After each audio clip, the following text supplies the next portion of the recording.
Hello friends, welcome to our channel.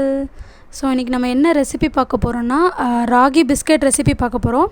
So நீங்கள் கடையிலலாம் பேபிஸ்க்கு வந்து பிஸ்கெட்ஸ் வாங்கி கொடுக்காதீங்க, வீட்டிலே ஈஸியாக பண்ணலாம்.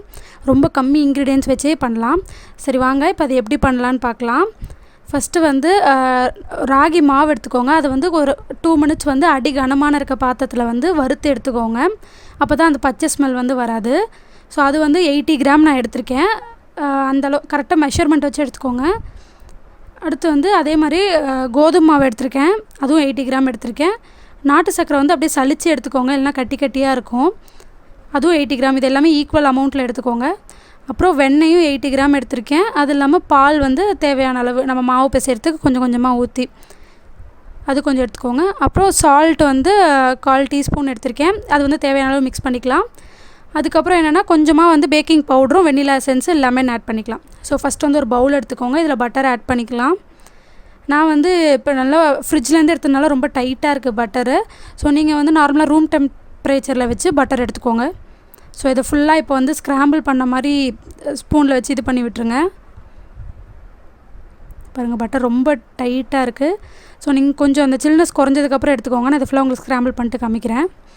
ஸோ பாருங்கள் இந்த மாதிரி நல்லா ஸ்க்ராம்பிள் பண்ணி விட்டுக்கோங்க.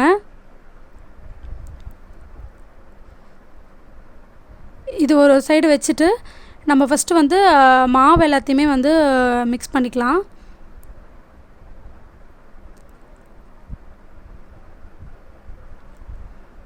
ராகி மாவு, கோதுமை மாவு, நாட்டு சர்க்கரை இது 3ஐயும் போட்டு மிக்ஸ் பண்ணிக்கலாம். நீங்கள் இப்போவே கூட பேக்கிங் பவுடர் வந்து 1/2 டீஸ்பூன் அல்லது 1 டீஸ்பூன் எடுத்து வெண்ணிலா எசன்ஸும் ஒரு ஃபியூ ட்ராப்ஸு, லெமனும் ஃபியூ ட்ராப்ஸ் விட்டுக்கோங்க. ஸோ இது நல்லா மிக்ஸ் பண்ணிக்கலாம், ஃபுல்லாக எல்லாம் மிக்ஸ் ஆகிற மாதிரி. இப்போ சால்ட்டு லைட்டாக ஆட் பண்ணிக்கோங்க. சால்ட் ஆட் பண்ணிங்கன்னா ரொம்ப ஸ்வீட்டாக தெரியாது, அதனால் சால்ட் ஆட் பண்ணுறோம்.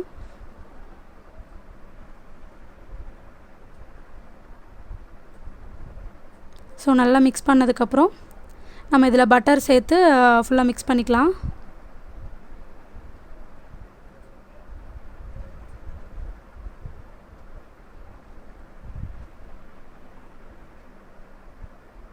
இப்போ நல்லா கை வச்சு நல்லா பட்டர் வந்து ஃபுல்லாக மிக்ஸ் ஆகிற மாதிரி பிசைஞ்சு விட்டு எடுத்துக்கோங்க.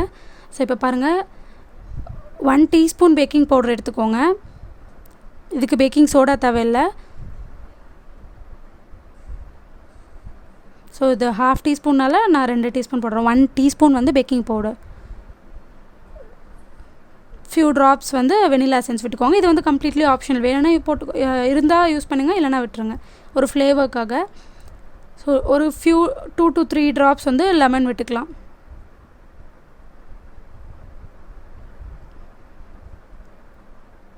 ஸோ இப்போ இதை நல்லா மிக்ஸ் பண்ணி விட்டுருங்க.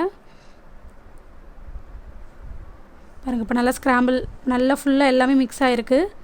ஸோ இந்த டைமில் வந்து நம்ம கொஞ்சம் கொஞ்சமாக மில்க் ஆட் பண்ணி இது வந்து ஒரு மாவு மாதிரி பிசைஞ்சிக்கலாம். ரொம்ப கொலக்கொலன்னு பிசையாமல் கொஞ்சம் நல்லா திக்காக இருக்க டோவாக வந்து மிக்ஸ் பண்ணிக்கோங்க.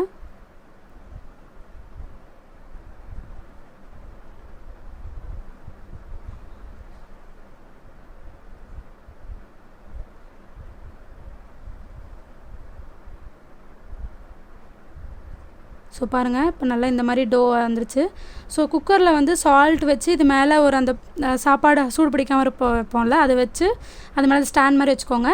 ஸோ இதுக்கு மேலே நம்ம ஒரு பேன் வச்சு அது மேலே பிஸ்கெட் வச்சுக்கலாம். நீங்கள் இந்த மாதிரி எது உங்கள் வீட்டில் அவைலபிளாக இருந்தாலும் வச்சுக்கலாம். ஸோ இந்த மாதிரி மேலே ஒரு பேனில் வந்து பிஸ்கெட் வச்சு வேக வச்சுக்கலாம். சால்ட்டுக்கு பதிலாக நீங்கள் வந்து மண் இருந்தால் கூட ஆட் பண்ணிக்கலாம், ஆற்று மணல் இருக்கும்ல அது. ஸோ இப்போ வந்து பிஸ்கெட் ஷேப் வந்து நீங்கள் நல்லா ஒரு பால் மாதிரி ரவுண்ட் பண்ணி இந்த மாதிரி பிஸ்கெட் ஷேப்பில் தட்டிக்கோங்க. ரொம்ப மெல்லிஸாக பண்ணிடாதீங்க, கொஞ்சம் திக்காக இருக்கணும்.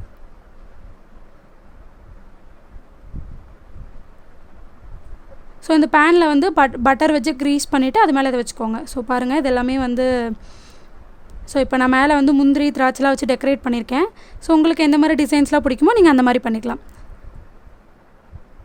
இப்போ வந்து இது ஒரு 30 மினிட்ஸ் குக் பண்ணியாச்சு. 30 மினிட்ஸ் வந்து லோ மீடியம் ஹீட்டில் வச்சு குக் பண்ணியிருக்கு. நீங்கள் இது வைக்கிறதுக்கு முன்னாடி குக்கரை வந்து ஒரு 15 மினிட்ஸை வந்து ஹீட் பண்ணிக்கோங்க. ஸோ பாருங்கள் பிஸ்கெட் வந்து இப்போ நல்லா ஆறிடுச்சு. சூடாக இருக்கும்போது கொஞ்சம் வெட்டாக இருக்க மாதிரி இருக்கும், ஆற ஆற நல்லா கிறிஸ்பியாகிடும். பாருங்கள் பிஸ்கெட் சூப்பராக ரெடி ஆயிடுச்சு. பாருங்கள் எவ்வளோ கிறிஸ்பியாக எப்படி இருக்குதுன்னு சொல்லிட்டு. கண்டிப்பாக செஞ்சு பார்த்துட்டு எப்படி இருக்குன்னு உங்கள் ரிவ்யூ சொல்லுங்கள். இந்த வீடியோ பிடிச்சிருந்தா லைக் பண்ணுங்கள், கமெண்ட் பண்ணுங்கள், ஷேர் பண்ணுங்கள். எங்களோட வீடியோஸ் வந்து ரெகுலராக உங்களுக்கு அப்டேட்ஸ் கிடைக்கணும், மறக்காமல் எங்கள் சேனலை சப்ஸ்கிரைப் பண்ணிக்கோங்க. தேங்க்யூ. நெக்ஸ்ட் வீடியோவில் பார்க்கலாம். பாய்.